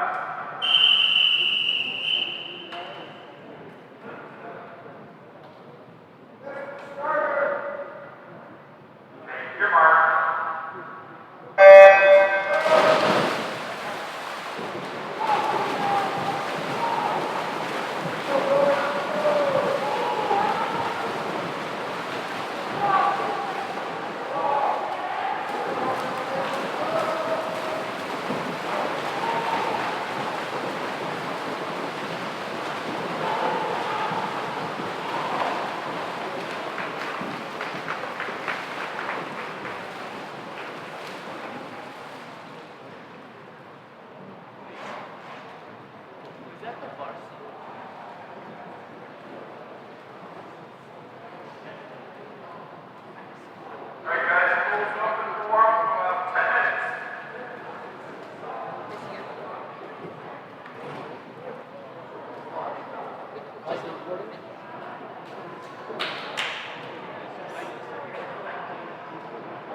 Sports Broadcast Solutions is a broadcasting network for everyone. Let SBS broadcast your sporting event. We have experience and can generate excitement and permanent digital memories for your team. Tonight. That time, finally a goal for the Stampede! We have professional videographers using high-definition modern-day cameras, color analysts, and play-by-play announcers with state-of-the-art, classy graphical scoreboards to keep you updated. Plus, we have commercials to advertise your team, club, or sponsor, and us. Plus, we do pregame and postgame interviews. Hi, everybody, and welcome to the post-game show brought to you by Marion Central Catholic. My name's Kyle Smith, but my name doesn't matter. These young ladies matter. It's senior night as the Hurricanes win a battle down the stretch, 48-46. Hi, I'm Carrie Kramer. I swam 50 breast, 50 free, and 100 back. Whatever your sports broadcast needs, we are at sportsbroadcastsolutions.com. Check us out and become part of the digital sporting world.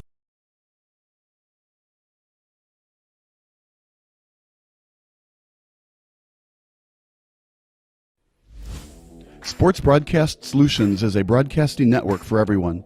We broadcast sporting events for people of all ages, including adult leagues, high school leagues, and kids.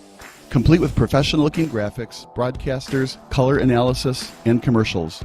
We do pre- and post-game interviews with the players.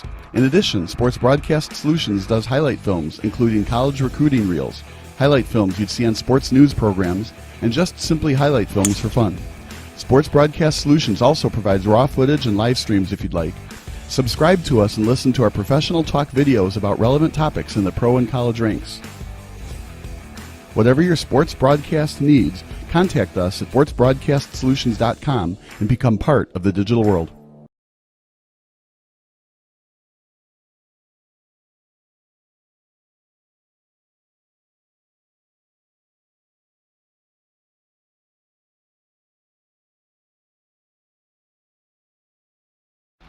Missing your child's sporting event just plain stinks. But you don't have to worry about that anymore, thanks to Sports Broadcast Solutions. SBS is a live broadcasting network, as well as covering your on-demand needs, recruiting videos, highlight reels, and much, much more. We can broadcast live to any website, and we also post as much on-demand content as you need. For more information about SBS, check out our website at sportsbroadcastsolutions.com. Sports Broadcast Solutions, a broadcasting network for everyone. Sports Broadcast Solutions is a broadcasting network for everyone. At SBS, we offer a professional broadcasting experience for the non-professional athlete. Just like the pros, we offer everything for you. Play-by-play commentary. A no-hitter at Kane County Stadium. 15 strikeouts, 1 walk, 1 error, and that's it. Color commentary, highlight reels, recruiting videos, and much, much more. Unlike our competitors, we zoom in on the action and always have a live scoreboard with a live time code. If you're ready to have your next sporting event feel like CBS Sports, then make sure to call Sports Broadcast Solutions today. Our phone number is 330-957-7653, or you can go online to sportsbroadcastsolutions.com. SBS, a broadcasting network for everyone.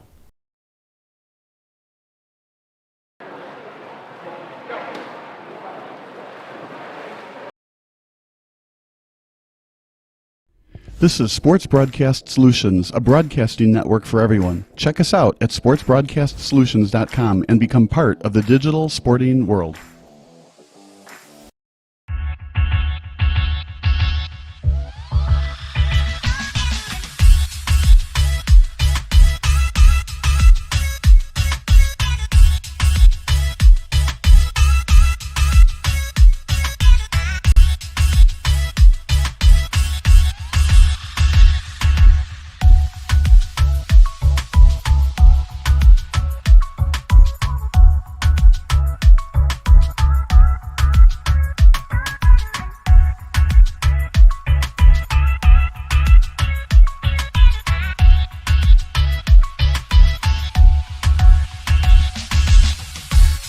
First and foremost, I would describe the typical Northside student as teenagers.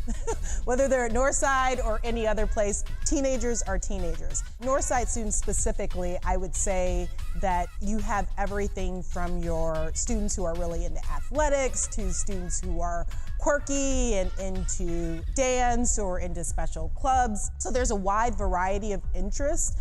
Again, going back to that diversity, there are so many different types of students, but I think one of the great things about Northside students is you'll see that mix, that kind of cross-collaboration of interests, whether it's academics, so your math student might also be the dance student who speaks 2 different languages or 3 different languages.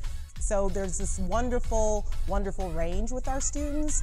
I think I would be remiss if I didn't point out that our students are incredibly kind and supportive to each other. So we see that on a daily basis, even in the way that they've been supporting each other the last 7 months and the way that they're continuing to support each other right now. I would describe the Northside teachers and staff as super dedicated. They are experts in their fields. They're experts who are dedicated to learning and growing with teenagers. Not only that, they're dedicated to continuing to learn and grow in their practice. So our faculty and staff are incredibly supportive of our students. They're incredibly supportive of each other. And I feel like I am lucky to be able to work with such a dedicated faculty and staff on a regular basis. Last year, we didn't get a chance to celebrate our 20th anniversary, but this school has been in existence for 20 years. And I was lucky enough to be a faculty member when the school opened in 1999 and then come back as the principal of Northside. And the way in which the school has stayed true to the founding principles, and we've learned and we have grown with our students and how our student population has changed over the years. I'm very, very proud of that, and I know that in the upcoming days, upcoming months, upcoming years, this school will continue to adapt to serving the needs of students in Chicago public schools and serving the kids that are in front of us each and every day. So I'm really proud of the work that we do.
Junior Varsity 100-yard butterfly.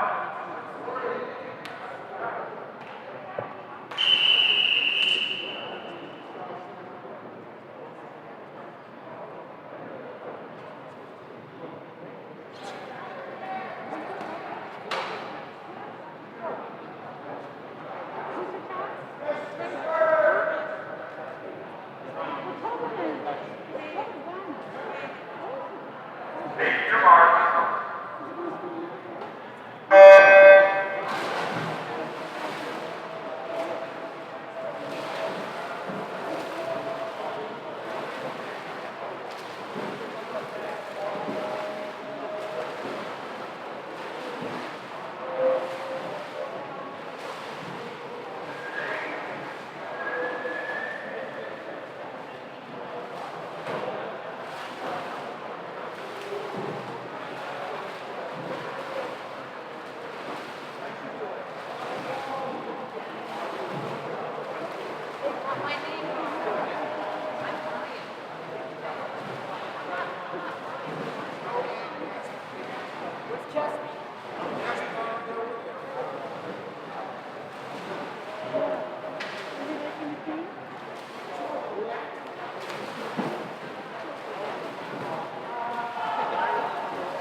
Sports Broadcast Solutions is a broadcasting network for everyone. At SBS, we offer a professional broadcasting experience for the non-professional athlete. Just like the pros, we offer everything for you. Play-by-play commentary. A no-hitter at Kane County Stadium. 15 strikeouts, 1 walk, 1 error, and that's it. Color commentary, highlight reels, recruiting videos, and much, much more. Unlike our competitors, we zoom in on the action and always have a live scoreboard with a live time code. If you're ready to have your next sporting event feel like CBS Sports, then make sure to call Sports Broadcast Solutions today. Our phone number is 330-957-7653, or you can go online to sportsbroadcastsolutions.com. SBS, a broadcasting network for everyone.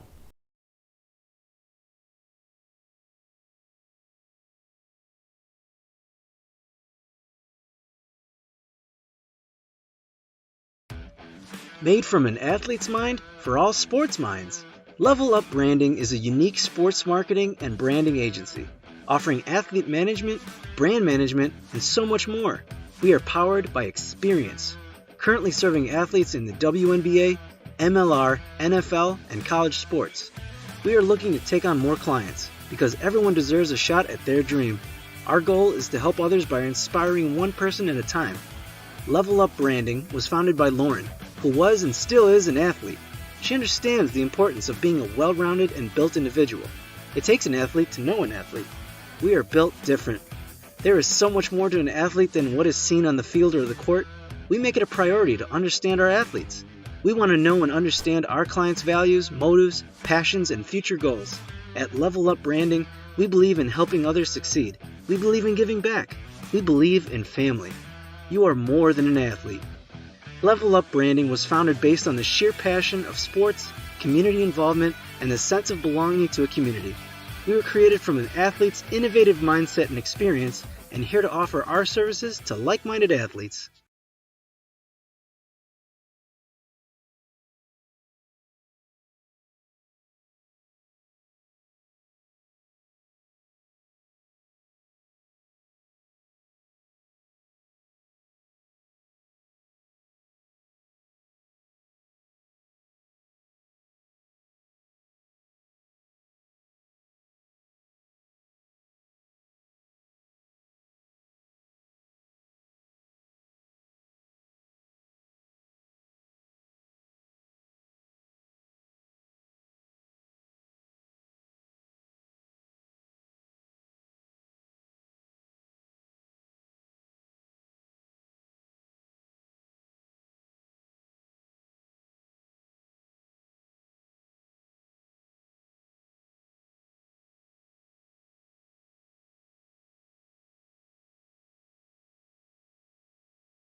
Hey, this is Sarah Greenfalk here of Psych Edge.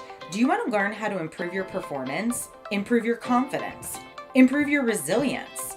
Coming this fall, Psych Edge is releasing 5 workshop classes that will give you the skills to accomplish your goals with increased confidence and resilience.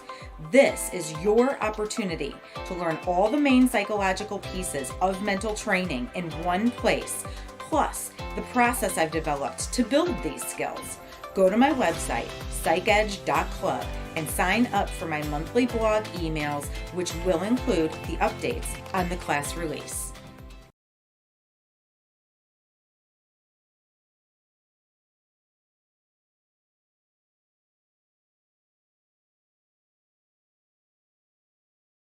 Sports Broadcast Solutions is a broadcasting network for everyone. Let SBS broadcast your sporting event.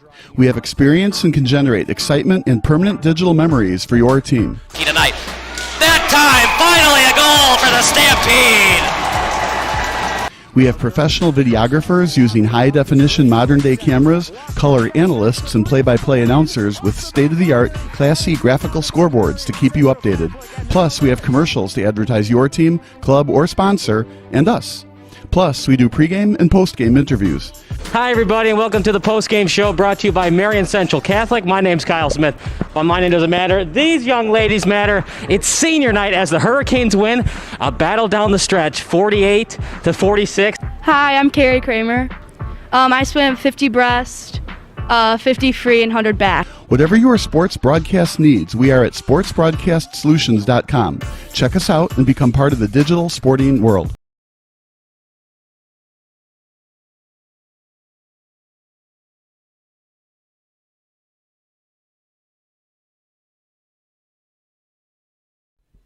Sports Broadcast Solutions is a broadcasting network for everyone. Instead of spending hundreds or thousands with all these college recruiting sites, let us put together your college highlight reel. For just a fraction of your potential college scholarship and significantly less than these recruiting services, we got this. In addition, we put together highlight reels for teams, including high school, your club team, or travel team. My teammate gave me a great pass, and I just took it. The other team slashed me, took the opportunity, saw where the goalie was weak, and I just shot it there. Solon, O'Connor, and Marsh back on defense. And Marsh gets a blowout. We got a breakaway at 2-0. A shot and a goal! So 3-3. The power play was officially over. Whatever your sports broadcast needs, check us out at sportsbroadcastsolutions.com. Check us out and become part of the digital world.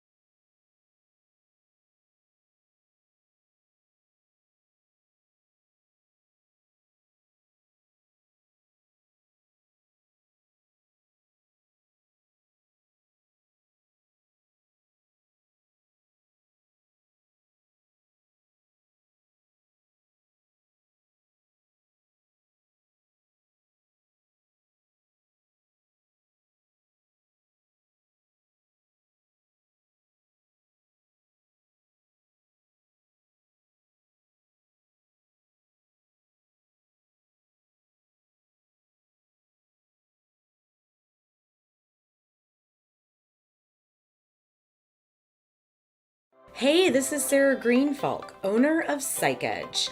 How would you like to learn how to manage your emotions and reactions in order to enhance your performance and be successful in life? I coach and counsel student athletes, performers, and professionals, giving them the mental skills and mindsets to build confidence and resilience. My background in physical therapy, massage therapy, personal training, and 15 years of counseling give my clients an advantage. So if you are wanting to be recruited, perform better, or struggling with life balance, anxiety, or depression symptoms, I will stand by you until we reach your goals. Contact me today, sarah@aimtogrow.com, and be sure to visit my website, psychedge.club, for your monthly blog on mental health, sport, and performance psychology tips.